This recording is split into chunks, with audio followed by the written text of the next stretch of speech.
Bienvenue. Aujourd'hui, on parle de la prise de notes.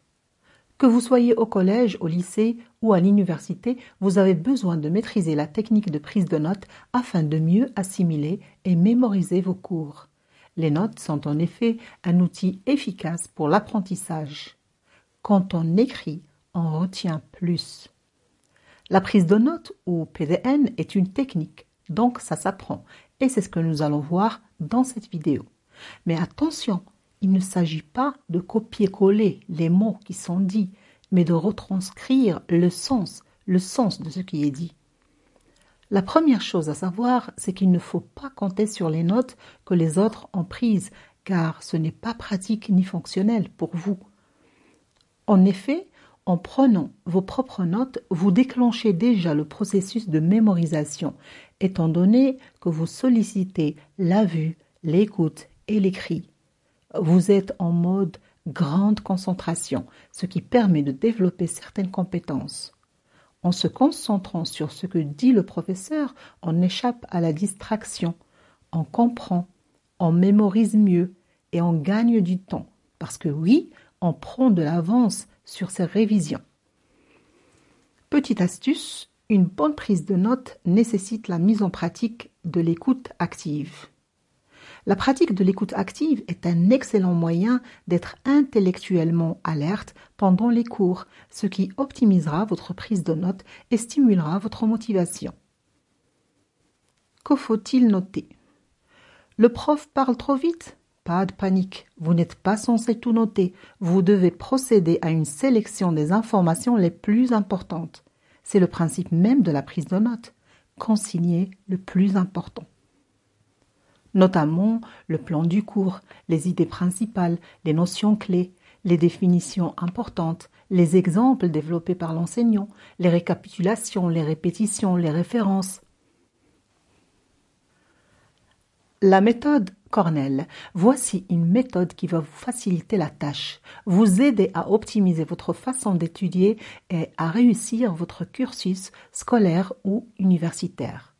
La méthode de prise de notes Cornell fut développée par Dr. Walter Pock de l'Université de Cornell dans les années 1940. Cette méthode permet d'organiser sa feuille pour améliorer la clarté des notes, aider à l'organisation des idées et à la révision.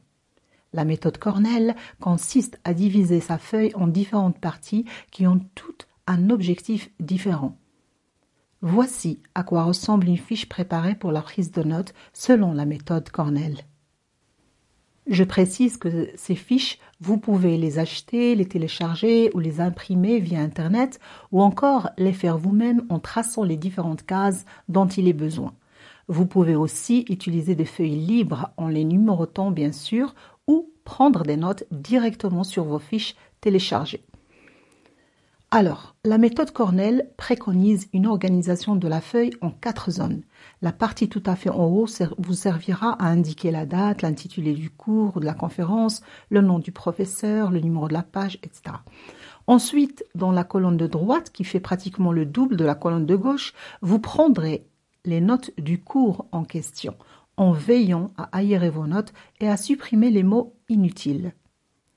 Dans la colonne de gauche, inscrivez les définitions, les formules, les dates importantes.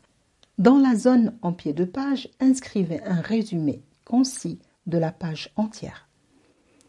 D'autres outils, signes et abréviations. Utilisez des abréviations que vous pourrez comprendre même après plusieurs mois. Évitez les abréviations qui prêtent à confusion. Par exemple, évitez d'écrire mal pour Maldives, car après vous ne saurez pas si c'est Mali, Malaisie ou Maldives. Voici des exemples de signes et d'abréviations. Il est important de revoir ces notes le soir même, pendant que c'est encore frais dans votre tête. Une fois que vous avez fini, rangez vos notes de manière à pouvoir les retrouver facilement. Récapitulation. Pour une prise de notes efficace, notez seulement l'essentiel. Organisez votre feuille selon la méthode Cornell en précisant la date, l'intitulé du cours, le nom du professeur, la page, etc. Utilisez des abréviations compréhensibles. Relisez vos notes le soir même car cela facilite la mémorisation. Classez vos notes de manière à pouvoir les retrouver facilement. C'était une récap de la vidéo. J'espère que vous avez pris note. À bientôt pour une nouvelle vidéo.